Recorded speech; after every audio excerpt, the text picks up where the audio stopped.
নীলফামারী সদর উপজেলা পরিষদ চত্বরে অনুষ্ঠিত হয়েছে 2 দিনব্যাপী বিজ্ঞান ও প্রযুক্তি মেলা। তবে 46তম বিজ্ঞান ও প্রযুক্তি সপ্তাহ চলছে সারা দেশব্যাপী। তার ধারাবাহিকতায় নীলফামারীতে এই অনুষ্ঠান কার্যক্রম বাস্তবায়ন করছে। তো ইজেন সিটি আমাদের মেইন আইডিয়াটা হলো গিয়ে আমরা যেসব জায়গায় আগে শক্তি নষ্ট করতাম কিংবা বলা যায় শক্তি ব্যবহার করতাম না, সেই সব জায়গা থেকে আমরা শক্তি উৎপন্ন করার চেষ্টা করি। প্রথম হচ্ছে উজ্জ্বল কুমার রায়, নীলফামারী সরকারি টেকনিক্যাল স্কুল অ্যান্ড কলেজ, 10ম শ্রেণীর শিক্ষার্থী, রোল 10। 13 ও 14 জানুয়ারি 2 দিনব্যাপী বিজ্ঞান ও প্রযুক্তি মেলায় অংশগ্রহণ করে নীলফামারী সদরের বিভিন্ন শিক্ষা প্রতিষ্ঠান। এর মধ্যে নীলফামারী সরকারি কলেজ, নীলফামারী বালিকা উচ্চ বিদ্যালয়, নীলফামারী বালক উচ্চ বিদ্যালয় এবং টেকনিক্যাল স্কুল অ্যান্ড কলেজ। দ্বিতীয় হচ্ছে মোহাম্মদ কার্তি।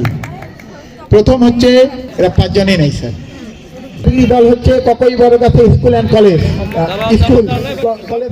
2 দিনব্যাপী বিজ্ঞান ও প্রযুক্তি মেলা শেষে আজ পুরস্কার বিতরণী অনুষ্ঠানে প্রধান অতিথি হিসেবে উপস্থিত ছিলেন নীলফামারী সদর উপজেলার নির্বাহী অফিসার আশরাফুল হক সহ আরও উপস্থিত ছিলেন বিভিন্ন শিক্ষা প্রতিষ্ঠানের সংশ্লিষ্ট ব্যক্তিগণ।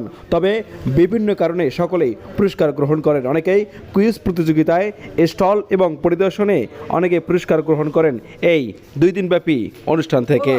Omar Faruk, Nilphamari top news, Nilphamari.